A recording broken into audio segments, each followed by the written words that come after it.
Sekolah SD 23, Ibu Agus Wardari, yang saya hormati Bapak Ibu Guru SD Negeri 23 beserta karyawannya.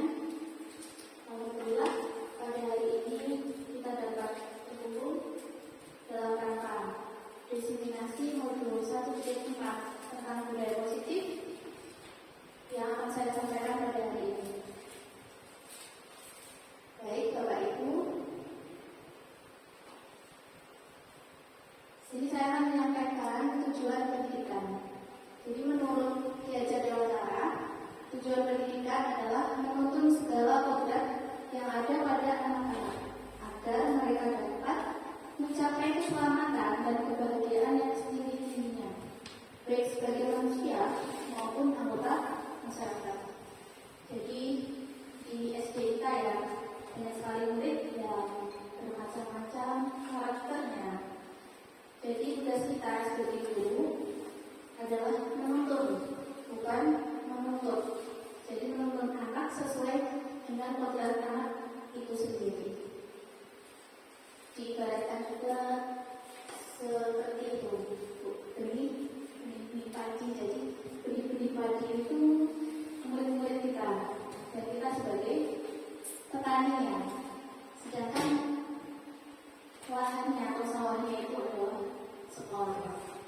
Jadi semua benih itu kadang itu tumbuhnya tidak sama ya Bapak Guru, berbeda antara satu dengan yang lain. Maka kita tidak boleh menuntut siswa, tapi kita menuntun siswa sesuai dengan kodratnya.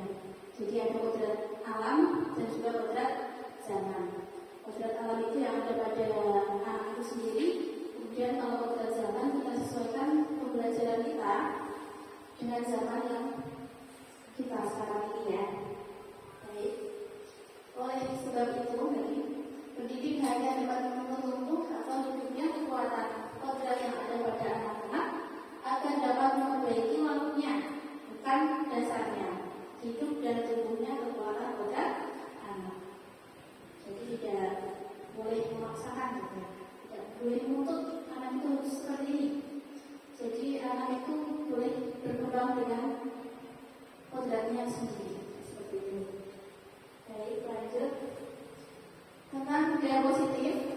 Budaya positif di sekolah ialah nilai-nilai, keyakinan-keyakinan dan kebiasaan-kebiasaan yang ada di sekolah yang berpihak pada murid agar murid dapat berkembang menjadi pribadi yang kritis, penuh hormat dan bertanggung jawab sesuai dengan profil pelajar Pancasila.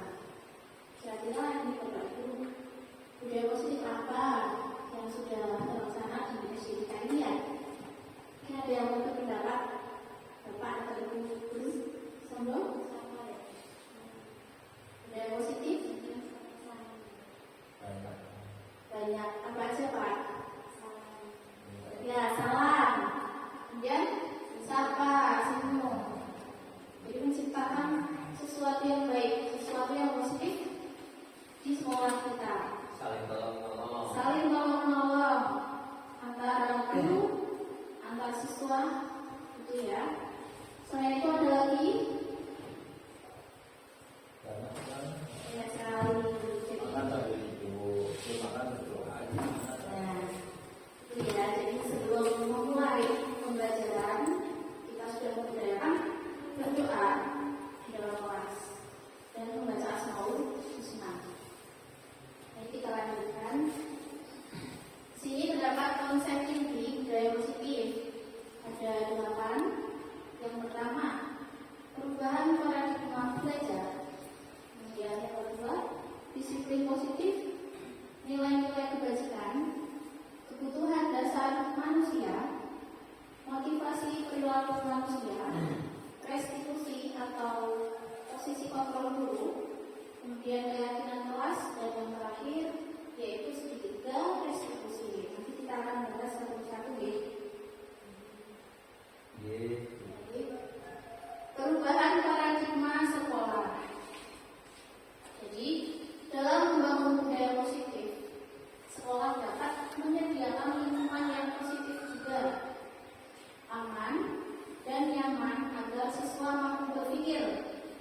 tidak mencipta dengan merdeka, mandiri dan bertanggung jawab. Salah satunya kita ya sebagai guru harus memberikan contoh kepada siswa-siswa kita ya dengan perilaku kita sehari-hari, menyapa anak mungkin, terus bersalaman di depan kelas, kemudian bersalaman misalnya di depan sekolah itu ya, di depan jalan. Kemudian menciptakan rasa aman juga. Jadi memberikan, kalau di kelas ya memberikan pembelajaran yang membuat anak itu merasa aman dan nyaman, membuat anak itu bisa berpikir, mampu berpikir apa yang seharusnya dilakukan siswa itu di dalam kelas. Kemudian disiplin sangat berkaitan dengan kontrol guru terhadap siswa. Jadi disiplin ini sangat erat sekali kaitannya dengan kontrol guru terhadap siswa. Yang pertama yaitu pembelajaran paradigma baru. Pembelajaran dengan paradigma baru merupakan pembelajaran yang dirancang berdasarkan prinsip pembelajaran berdiferensiasi, sehingga peserta didik dapat belajar sesuai kebutuhannya, sesuai tahap perkembangan teori psikologi modern untuk mewujudkan profil pelajar Pancasila. Mungkin Bapak Ibu Guru ada yang sudah paham apa itu pembelajaran berdiferensiasi? Ada yang mau menyampaikan?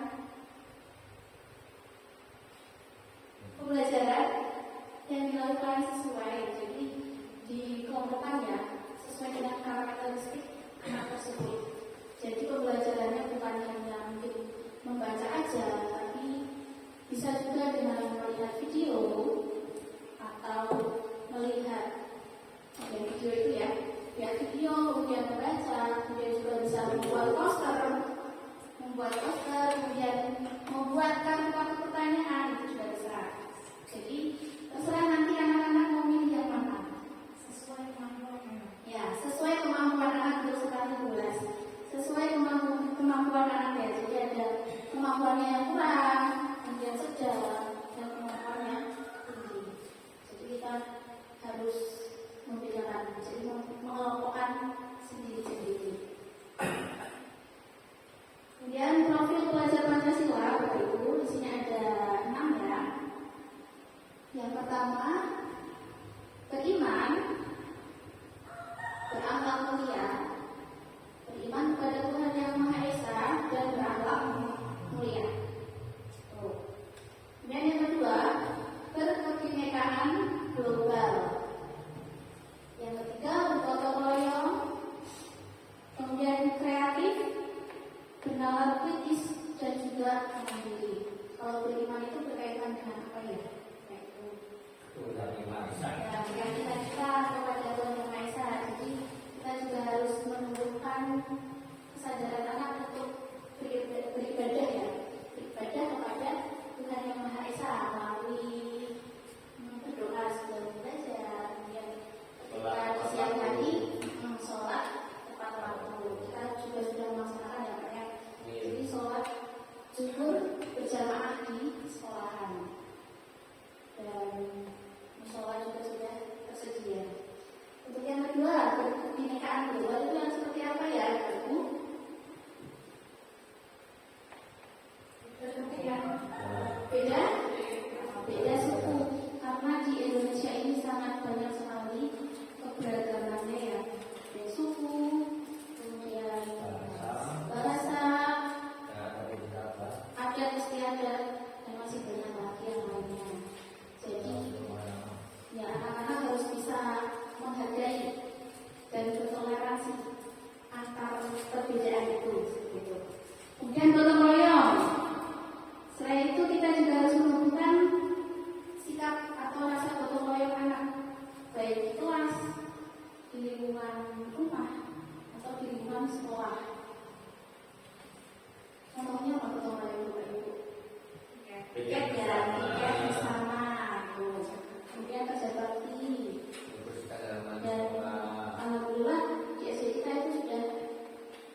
juga untuk anak besok ketika hidup di masyarakat.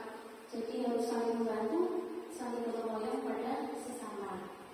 Dan yang selanjutnya ada kreatif, menciptakan atau menumbuhkan rasa kreatif dalam diri anak. Kreatif. Contohnya seperti apa, Bapak Ibu? Kreatif. Ya, menciptakan sesuatu yang belum pernah diciptakan orang lain. Tapi kita juga bisa membuat itu ya, Bapak Ibu. Membuat bunga atau jenisnya itu menggunakan barang-barang kan sudah terlaksana juga. Kemudian membuat topeng, membuat kartu dan lain sebagainya. Kemudian yang selanjutnya ada bernalar kritis. Jadi selain kreatif juga harus bernalar kritis. Bagaimana sih bernalar kritis itu untuk siswa ya? Jadi harus bisa membedakan karena kita zamannya beda dari zaman dulu ya. Jadi harus bisa memilah-milah ini yang baik, jadi harus kita lakukan. Kalau ini yang jelek, berarti harus dihindarkan. Apalagi sekarang sudah marak sekali gadget dan setiap anak itu mempunyai yaitu HP ya. Dan yang terakhir ada mandiri, menciptakan atau menumbuh anak-anak dengan mandiri ya. Langsung Bapak Ibu kita lanjut ke miskonsepsi teori kontrol. Kan sebelumnya kita sedikit dulu ya, biar konsentrasinya itu lebih apa ya, lebih semangat lagi. Coba tangannya Bapak Ibu yang kanan, coba yang kanan kita atasi. Kemudian kalau saya bilang kanan berarti kanan ya, kalau ke kiri berarti ke kiri. Diputar-putar gini, kalau diputar-putar seperti ini. Kalau stop berarti diam ya. Jadi kita konsentrasi. Kalau di sini konsen, di sini berarti trasi ya. Kalau di sini konsen itu trasi. Tangan di atas, tangan di kanan, tangan di kiri, tangan di depan, ke atas lagi, kemudian diputar-putar, stop, pegang dagu.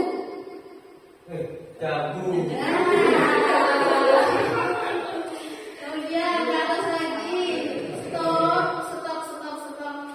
diputar-putar, pegang telinga. Oke, jangan yang ikutan saya ya. Sama-sama itu. Pegang hidung siapa?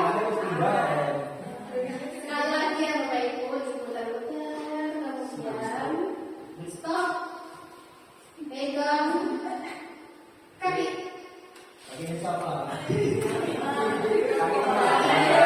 Tepuk tangan untuk Bapak Ibu yang hebat. Jadi Bapak Ibu dari SPP tadi kita bisa mengambil ya. Jadi kita sebagai guru itu adalah contoh bagi siswa-siswi kita. Ketika kita melakukan A, jadi siswa itu ikut melakukan A. Ada yang seperti itu pembelajarannya. Tapi ada yang mandiri sendiri, misalkan harus dengan membaca, memahami gitu ya. Tapi ada yang dari visual dengan melihat video ya. Jadi kemampuan anak, jadi karakteristik anak itu berbeda-beda. Nah itu ya.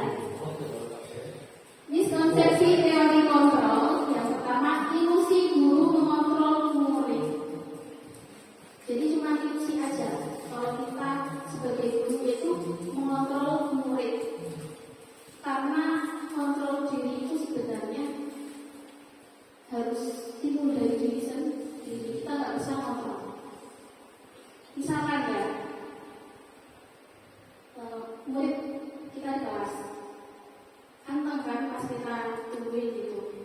Tapi nanti pas kita keluar, apa yang terjadi Bapak Ibu? Ya, jadi kita nggak bisa serta-merta itu mengontrol murid seperti itu. Jadi tugas kita apa? Harus menumbuhkan motivasi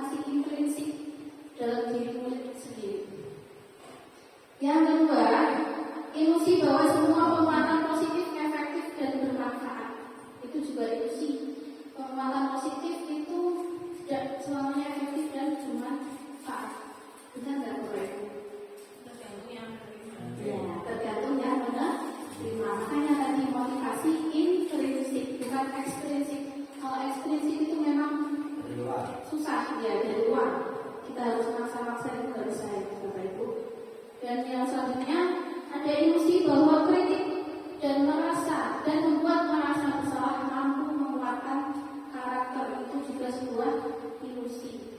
Kritik dan membuat anak merasa bersalah itu tidak semuanya menguatkan karakter. Kadang malah ya membuat down anak seperti itu. Yang selanjutnya, ilusi bahwa orang dewasa berhak memaksa. Kita sebagai guru yang dewasa ya, di antara murid-murid kita juga kita tidak boleh memaksa, tapi dengan cara tadi motivasi intrinsik. Caranya bagaimana? Kita harus memberikan contoh dulu pada anak ya, dengan sikap kita, perbuatan kita, ketika kita di kelas maupun di luar kelas ya, istirahat seperti itu, dan memberikan anak motivasi agar dia sadar bahwa pendidikan itu penting ya. Jadi sepanjang hayat gitu.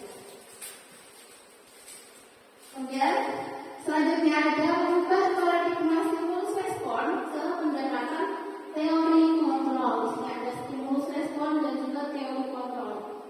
Realitas atau kebutuhan kita sama. Teori kontrol, realitas atau kebutuhan kita berbeda. Jadi tidak sama. Semua orang melihat yang sama. Setiap orang memiliki gambaran yang berbeda. Kita mencoba mengubah orang agar berpandangan sama dengan kita. Kita berusaha memahami pandangan orang lain tentang dunia. Selanjutnya, perilaku buruk dilihat sebagai suatu kesalahan.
global, gotong royong, mandiri, kreatif, dan bernalar kritis. Kemudian ada IPO Primary Years Program, toleransi, rasa hormat, integritas, mandiri, menghargai, antusias, empati, pengetahuan, kreativitas, kerjasama, dan komitmen. Dan yang terakhir ada keterampilan hidup atau life skill, dapat dipercaya, lurus hati, pendengar yang aktif, tidak merendahkan orang lain, dan memberikan yang terbaik dari diri. Yang selanjutnya ada kebutuhan dasar manusia. Jadi setiap manusia itu mempunyai kebutuhan dasar ya, Bapak Ibu. Kebutuhan dasar manusia adalah segala sesuatu yang kita lakukan untuk mendapatkan apa yang kita inginkan. Seluruh tindakan yang kita lakukan mempunyai tujuan tertentu, dan semua usaha yang kita lakukan adalah dalam rangka agar kebutuhan dasar kita terpenuhi dengan baik. Itu juga dengan siswa-siswa kita ya. Jadi ketika anak itu melakukan hal yang mungkin tidak baik di kelas, berarti ada kebutuhan tertentu yang belum terpenuhi, baik di rumah maupun di sekolah gitu ya. Di sini ada 5 kebutuhan dasar manusia. Yang pertama yaitu bertahan hidup, makanan, kemudian pakaian, tempat tinggal, keamanan, dan juga kesehatan untuk bertahan hidup.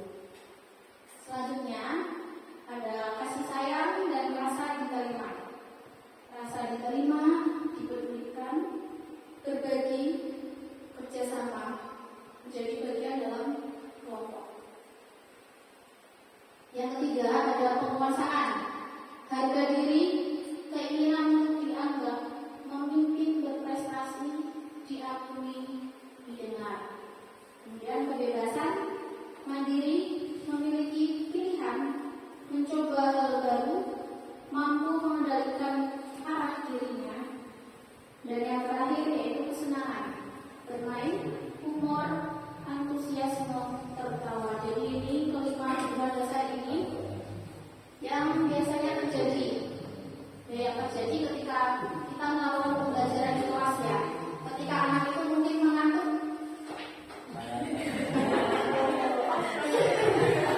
ketika anak itu mengantuk di kelas, kita harus selidiki itu kenapa dia mengantuk. Dari seperti itu kita bisa mengingatkan. Oh ini berarti itu ya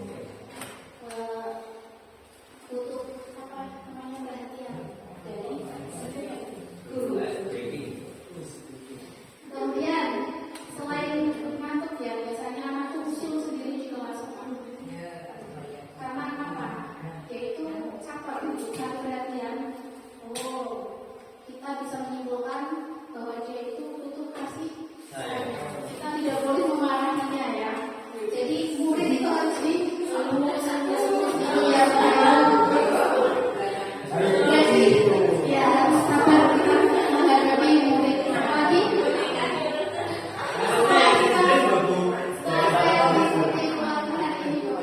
Jadi kita harus memuliakan murid, itu ya, memuliakan murid, nggak boleh marah-marah. Jadi ketika anak menyeleweng seperti itu, kita harus cari tahu apa ini, dan kita harus memperbaiki, harus memberikan motivasi tersebut. Kadang ini lagi kalau penguasaannya, biasanya dia pengen itu merasa menjadi pemimpin di kelas. Jadi dia memiliki kebutuhan dasar penguasaan. Kalau kebebasan itu biasanya anak-anak suka rame di kelas, ngobrol sendiri, jadi bebas sekali. Nah kita harus sekarang ya kita, karena saya sudah belum sempurna menjadi guru ya, dan harus belajar terus itu, harus belajar, harus mengontrol diri juga untuk menghadapi anak-anak yang karakteristiknya sangat luar biasa. Semangat ya Bapak Ibu. Semangat.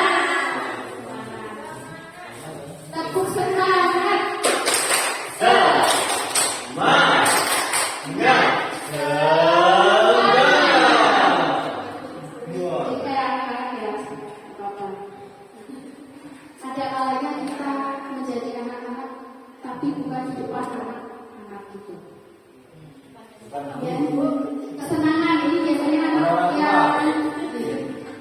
anak yang suka bermain di kelas, jadi dia butuh kesenangan. Baik, Bapak kita lanjutkan. Selanjutnya ada motivasi perilaku manusia.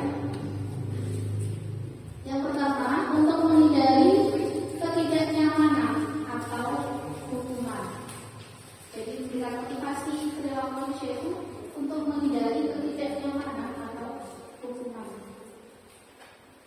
Jadi perbuatan baik yang sadar dilakukan dengan sendirinya, tanpa ancaman, tanpa penghargaan, dan juga tanpa paksaan tadi. Bisa nggak ya kira-kira begitu? Bisa. Dan yang kedua, untuk mendapatkan imbalan atau penghargaan dari orang lain tadi ya, untuk menjadi orang yang mereka inginkan dan menghargai diri sendiri dengan nilai-nilai yang mereka percaya. Sebenarnya sangat mudah sekali Bapak Ibu untuk menjadikan anak itu berkembang, menghargai diri sendiri ya, seperti itu. Yang selanjutnya ini bentuk-bentuk hukuman tidak terencana atau tiba-tiba. Kalau kita biasanya memang itu ya Bapak Ibu, sebelum saya ikut di TGBC memang ada saya memberikan hukuman pada anak itu. Dan ternyata itu bukan hal yang efektif ternyata seperti itu. Dan hukuman itu sepihak, jadi yang membuat itu guru sendiri tanpa ada sangkut pautnya sama murid. Tidak terencana dan tiba-tiba. Kamu nggak kerjain PR ya? Udah nanti kerjain PR-nya 2 kali lipat. Harusnya gimana ya? Boleh nggak seperti itu? Tidak boleh. Jadi nanti ada kita lakukan restitusi Pak. Ada sedikit restitusi. Jadi anak itu dipanggil dengan sendirinya. Kita mengingatkan anak itu sendiri, bukan di depan murid-murid yang lain. Gimana? Nah, nanti kita lakukan restitusi secara berkelompok. Kalau misalnya sekarang gitu, besok gitu lagi. Nah, kita harus menguatkan lagi Pak. Harus membangun motivasi intrinsik. Besoknya gitu Ya, lagi. kita nggak boleh apa Pak? Nggak boleh apa tuh namanya putus asa ya. Terus Berjuang. harus berjuang. Seperti kita ada apa-apa ya? Kita perjuangan cinta itu. Ya. Murid tidak tahu apa yang terjadi atau tidak dilibatkan. Ini biasanya memang tiba-tiba langsung dihukum aja. Aku nggak bisa PR langsung dihukum. Yang dari lupa tuh gimana itu? Nanti ada itunya Pak. Sebentar ya. Bersifat satu arah itu berupa hukuman psikis atau fisik sama psikis. Kemudian yang selanjutnya ada konsekuensi. Kalau konsekuensi itu sudah terencana atau disepakati sesuai peraturan, itu konsekuensi. Murid tetap dibuat tidak nyaman, tapi tetap tidak nyaman. Walaupun sudah terencana dan disepakati, tapi dia merasa tidak nyaman. Sikap guru selalu memonitor murid, jadi selalu memantau murid terus. Itu konsekuensi. Dan yang ketiga, yang terakhir itu ada restitusi. Proses menciptakan kondisi bagi murid untuk memperbaiki kesalahan. Jadi kita memberikan restitusi kepada murid, tidak memarahinya. Bagaimana caranya kita memperbaiki kesalahan murid tersebut agar mereka bisa menemukan solusinya sendiri. Kita hanya manajer aja, hanya memantau, hanya mengontrol, bukan mengontrol ya, memantau. Proses kolaboratif yang mengajarkan murid untuk mencari solusi sendiri, ya. Lanjut, Bapak Ibu. Di sini ada 5 posisi kontrol guru. Yang pertama adalah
menerima posisi kontrol guru yang pertama yaitu penghukum.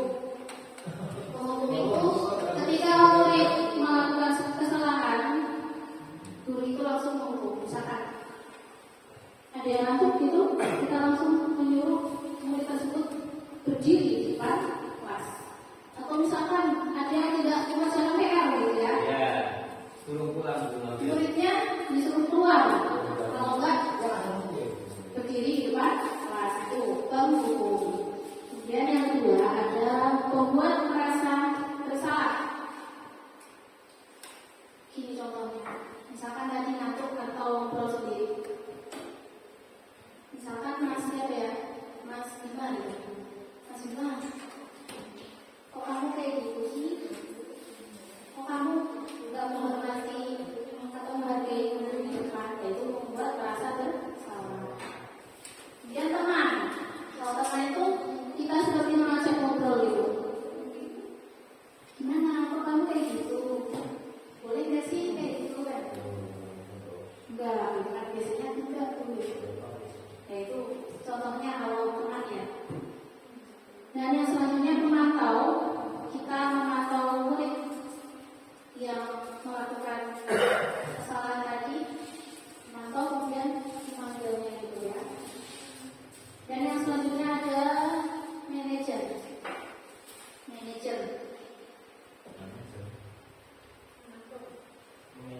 Selanjutnya contoh penerapan 5 posisi kontrol guru. Sini ada kasus siswa tidak memakai atribut lengkap saat upacara.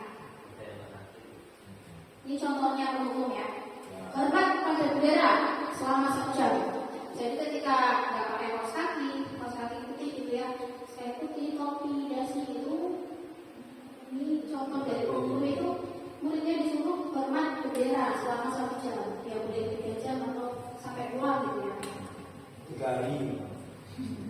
Kemudian pembuat merasa bersalah.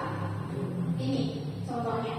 Berapa kali Bapak Ibu harus memberitahukan kamu selalu mengecewakan Bapak Ibu. Itu kan nanti murid itu merasa ya. Nangis, ada yang nangis mungkin. Gak boleh kayak gitu sama Bapak Ibu. Biasa. Mana? Ya, nanti berarti kita harus lakukan tindak lanjutnya ya.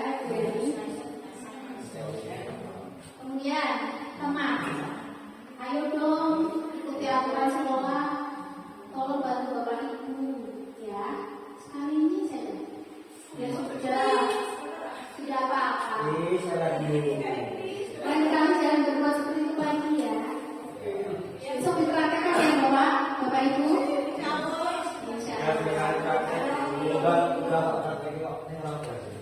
Kemudian yang selanjutnya,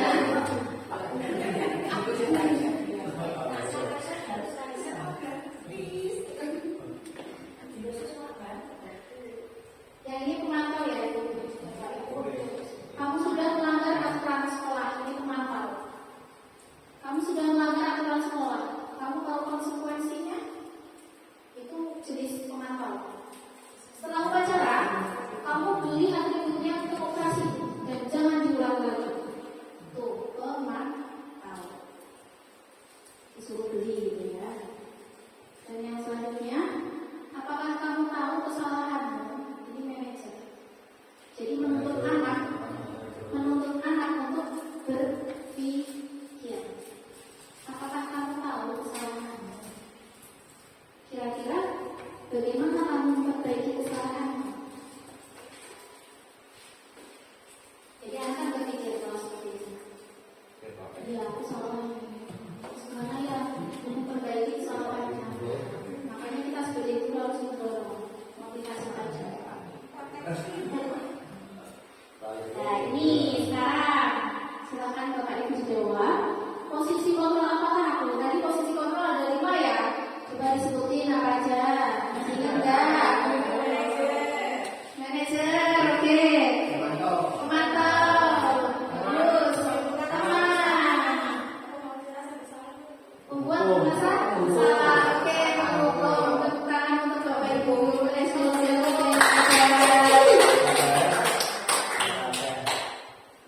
Posisi kontrol apakah aku?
bisa menjawab Bapak Ibu?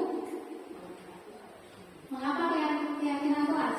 Bukan peraturan kelas, atau mungkin ada yang sudah membuat keyakinan kelas. Peraturan kelas lah, peraturan ada ya. Tapi kalau keyakinan kelas, oh ya itu ada aturan kelas 5. Nah kita ini beda enggak? Keyakinan kelas sama peraturan beda. Kesepakatan kelas. Nah kesepakatan kelas. Jadi keyakinan kelas itu apa Bu? Kesepakatan kelas yang dibuat siapa? Bersama. Dari pihak guru bersama murid satu kelas dibuat bersama. Berarti bahasanya bukan peraturan tapi kesepakatan. Ya, mengapa keyakinan kelas bukan peraturan kelas? Kalau peraturan itu membebani. Kalau peraturan itu yang dibuat itu sepihak. Jadi anak tidak ikut. Kalau keyakinan kelas kita membuatnya bersama-sama dengan guru. Pembentukan keyakinan kelas yang sebenarnya sudah saya lakukan di kelas 3 juga, kelas 2 dan kelas 1. Karena mungkin kelas 1 masih butuh itu ya Bu. Dan kelas 1 pendampingan, jadi ya wajar. Apa yang diyakini, apa yang dituliskan itu masih belum terlaksana. Kita harus selalu mengingatkan dan mengingatkan. Kemudian kelas 4 ini contoh dari kelas 4 ya. Pembentukan keyakinan kelas bersifat abstrak. Kemudian yang kedua, berupa pernyataan universal. Universal, bersifat universal. Dibuat dalam pernyataan positif. Dibuat dalam pernyataan positif. Sedikit saja agar mudah diingat. Jadi yang simpel-simpel aja, nggak usah panjang-panjang. Yang penting murid itu ingat. Itu nanti berarti kalau supaya yang panjang-panjang bisa ke itu menulis cerpen atau menulis puisi atau menulis cerpen juga. Sedikit saja agar mudah diingat juga sesuai dengan kondisi kelas dan sekolah sehingga mudah diterapkan. Harus sesuai dengan kondisi kelas dan sekolah ya. Jadi agar mudah diterapkan. Dan yang terakhir, semua warga sekolah atau kelas dilibatkan dalam pembuatan keyakinan kelas terakhir tadi mulai ya. Jadi semua warga kelas itu dilibatkan. Semua akan menulis. Kemudian menempelkan di tempat yang sudah disediakan. Setelah itu kita sepakati. Sama gini ya Bapak Ibu. Jadi anak itu ada yang tidak boleh ngobrol di kelas. Nah dari pernyataan tidak boleh ngobrol di kelas itu kita ganti dengan pernyataan positif. Berarti apa Bu? Tidak boleh ngobrol di kelas, pernyataan positifnya apa? Memperhatikan saat pelajaran. Kemudian tidak boleh datang terlambat. Berarti datang tepat waktu. Oke. Tidak boleh membuli teman.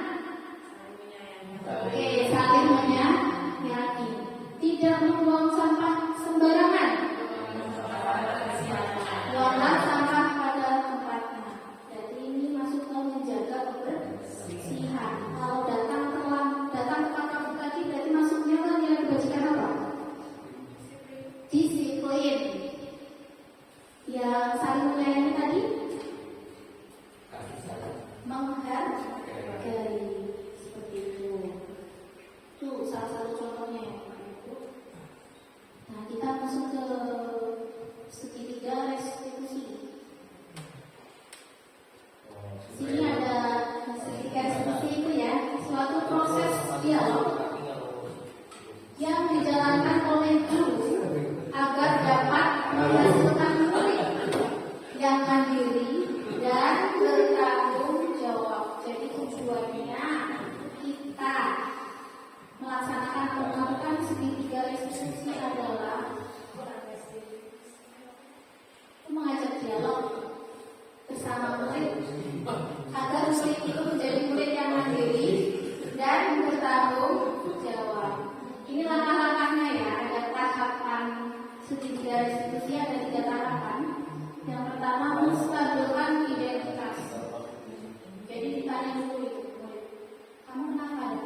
juga pernah melakukan itu, jadi tidak apa-apa.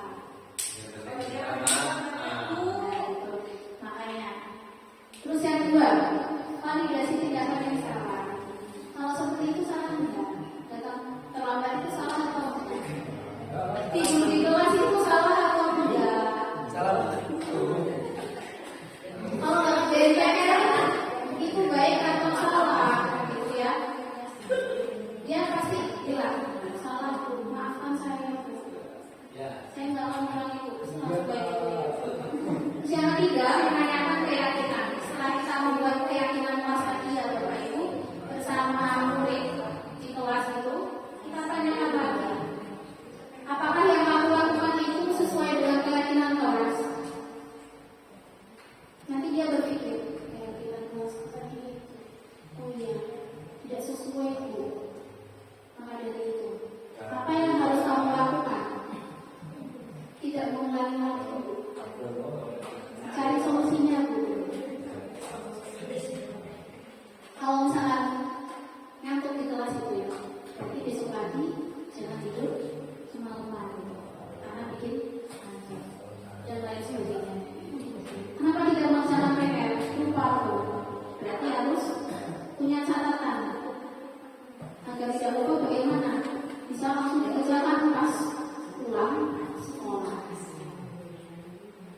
Baik, ini ada penjelasannya ya. Menstabilkan identitas.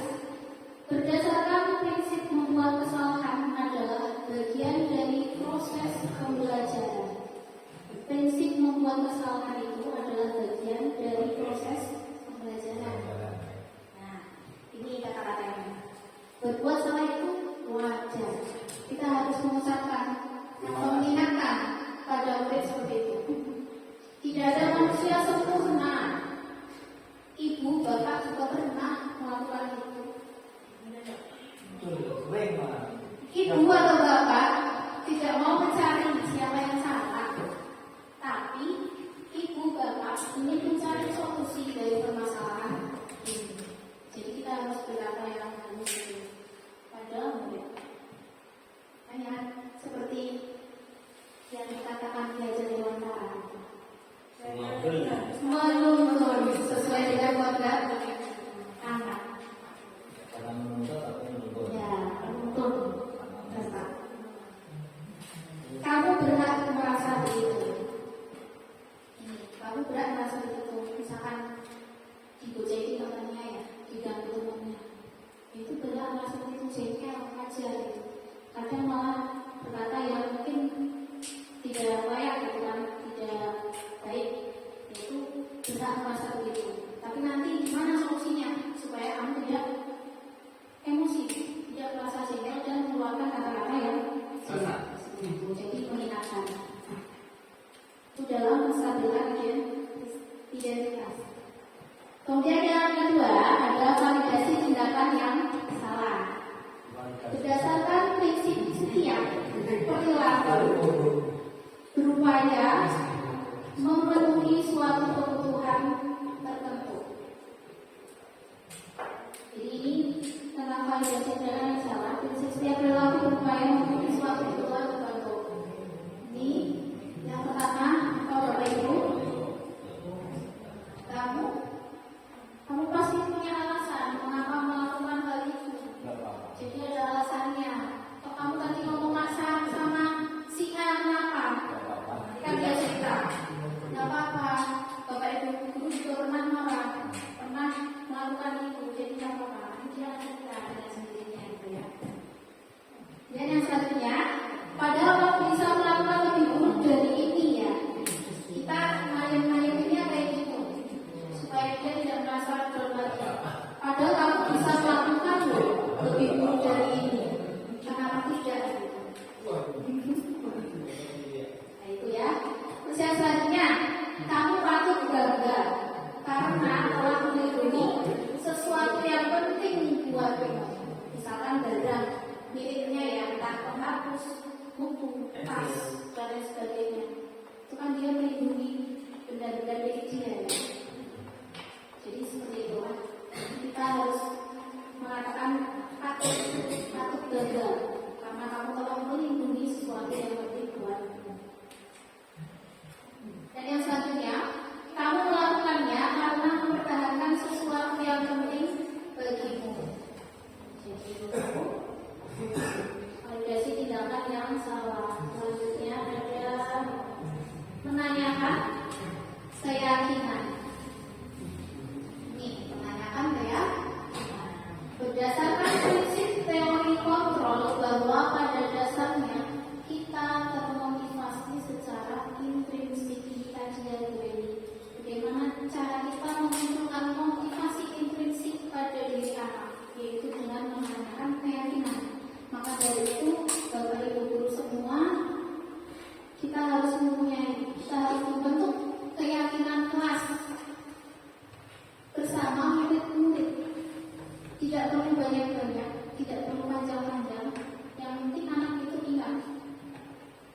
sekarang kita tanya, apa keyakinan kelas kita?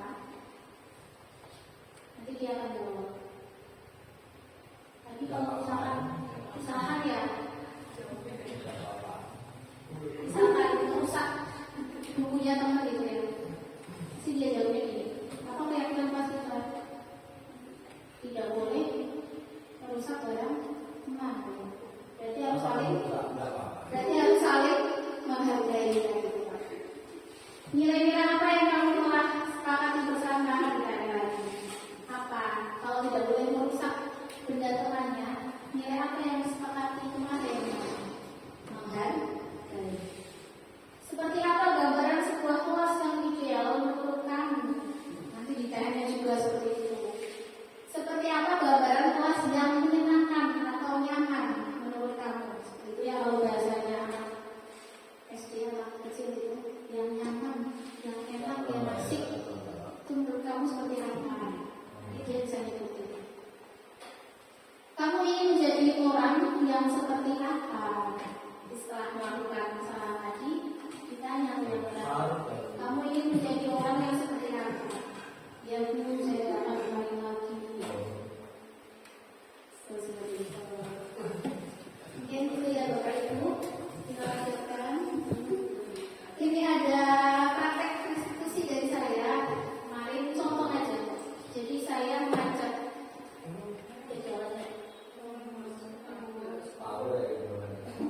Jadi ini contohnya.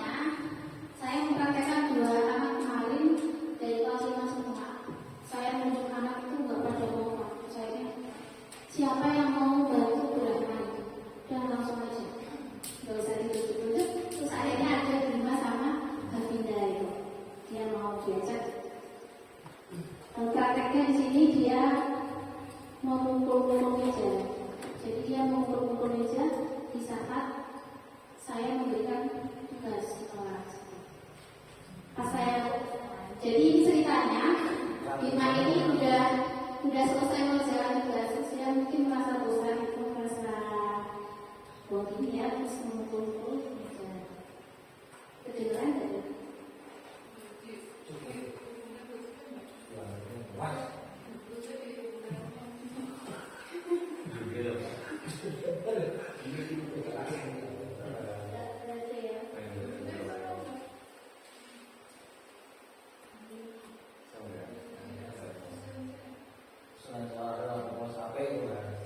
Ini gini Bapak Ibu, jadi saya menanyakan awalnya saya menyapa dulu Pak, jadi disapa dulu kan biar dia merasa itu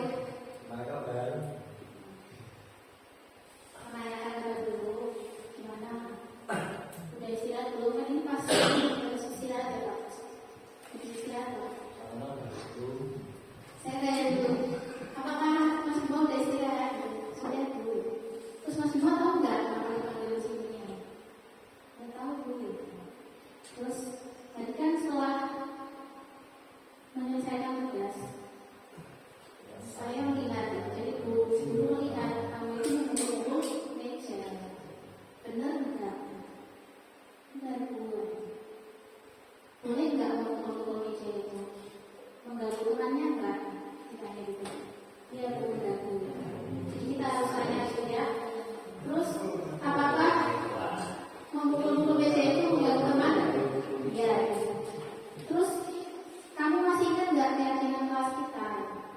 Tapi saya menjelaskan juga Pak, nggak apa-apa melakukan kesalahan itu karena wajar ya. Setiap orang pasti pernah melakukan kesalahan.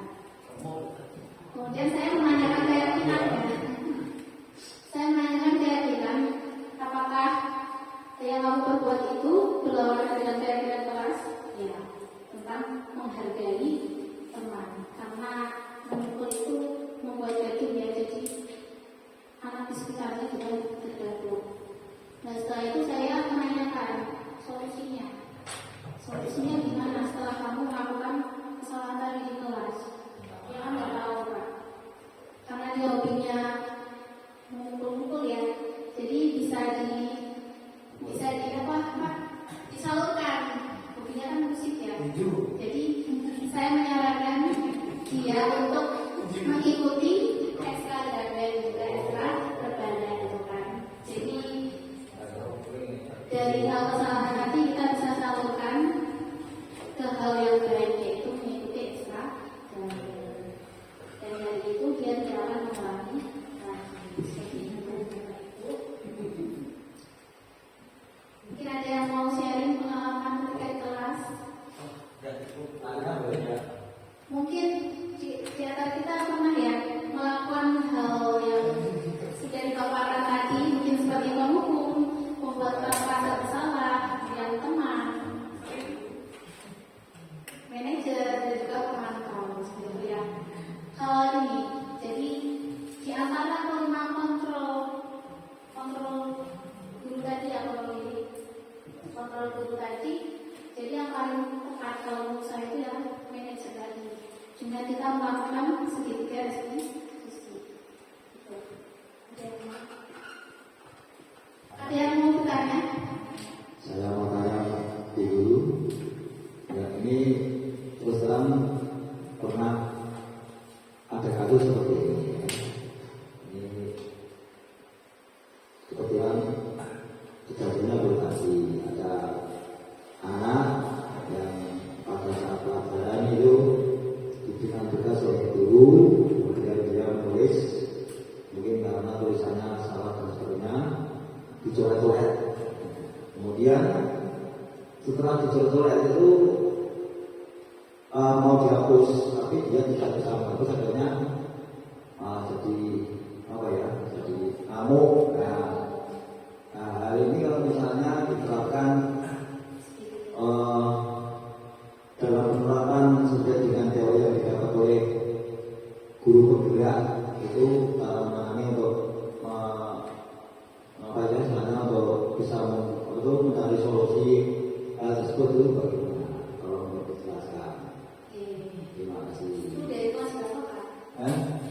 Dari kelas 1. Itu. Jadi kita selidiki dulu anak itu seperti apa Pak. Yang pertama, kita tanya dulu anaknya.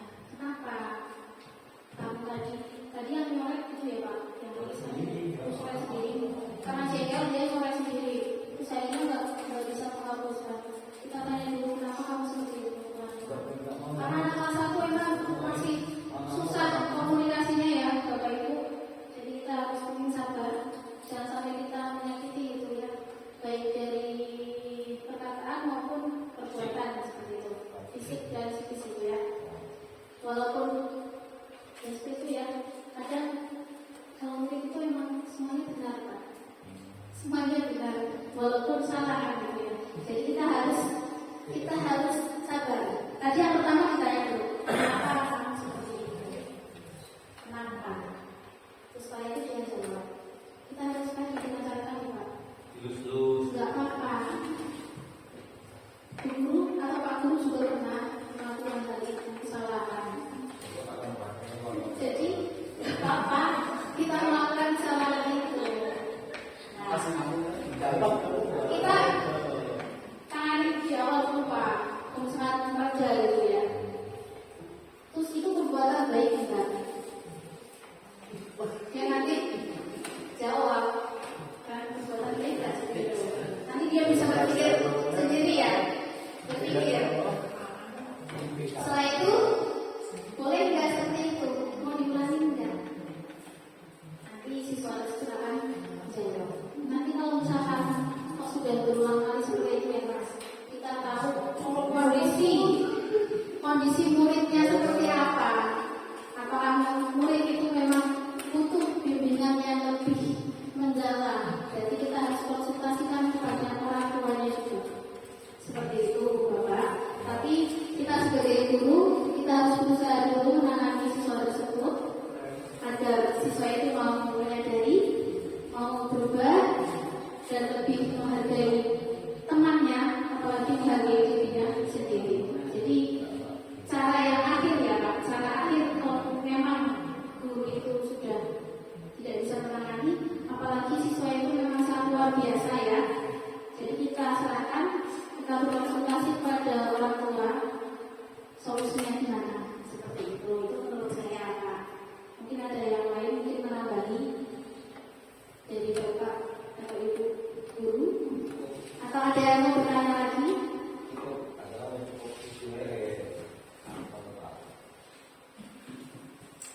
hendaknya guru atau kita semua memiliki standar kepribadian yang baik ya tentunya.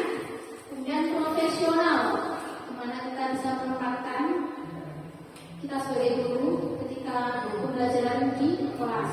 Dan sosial yang baik, di mana guru mampu merefleksi dirinya dalam posisi kontrol saat ini. Jadi harus imbang antara standar pribadi, profesional, dan sosial agar guru dapat merefleksi dirinya. Bagaimana perjalanan dirinya sebagai among? Jadi kita sebagai among ya Bapak Ibu guru.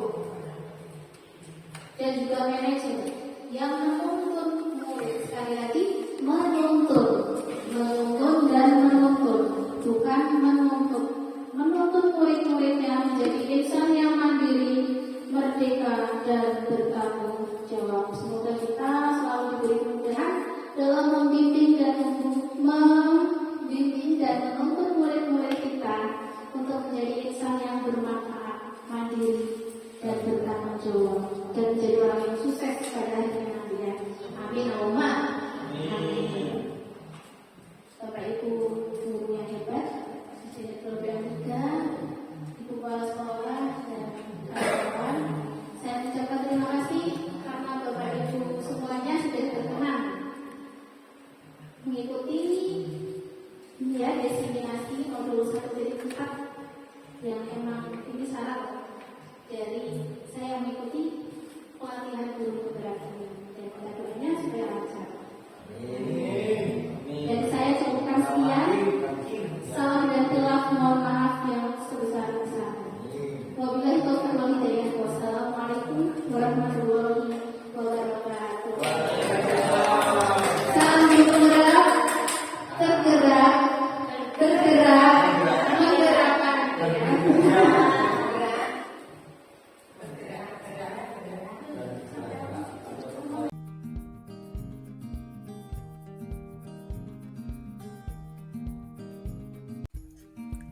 Aksi nyata ini diawali dengan membuat keyakinan kelas.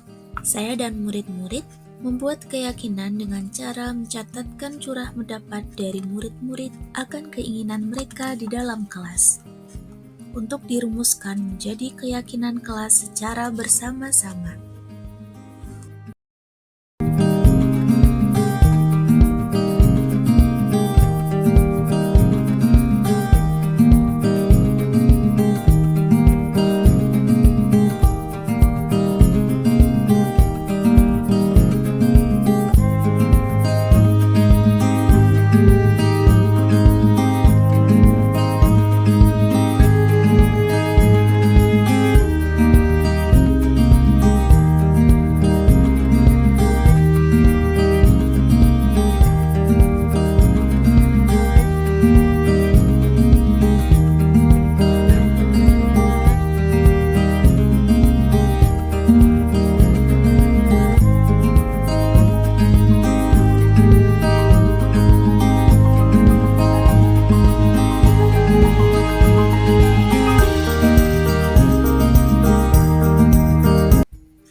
Murid-murid terlihat antusias dalam merumuskan keinginan mereka yang mungkin selama ini belum mereka rasakan dalam eksplorasi pemikiran merdeka mereka. Kini tidak ada peraturan yang mengekang anak. Siswa lebih nyaman dengan prinsip-prinsip universal yang telah disepakati bersama dalam bentuk keyakinan kelas.